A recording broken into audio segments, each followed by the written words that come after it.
पूर्वीच्या उस्मानाबाद जिल्ह्यातील पद्मसिंह पाटील विधानसभा सदस्य, मंत्री आणि लोकसभा सदस्य होते.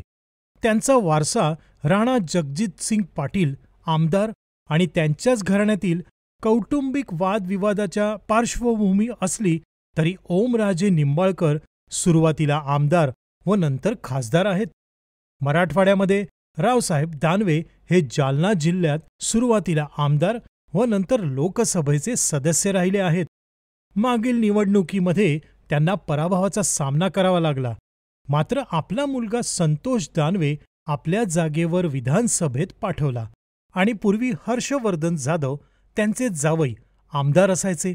त्यांच्या जागेवर आपल्या मुलीला संजना जाधव यांना शिवसेनेच्या तिकिटावर विधानसभेमध्ये भाऊ आहे. भाऊ बहीण विधानसभेमध्ये शेजारी शेजारी बसलेले आपण अनेक वेळा पाहिलेले आहे.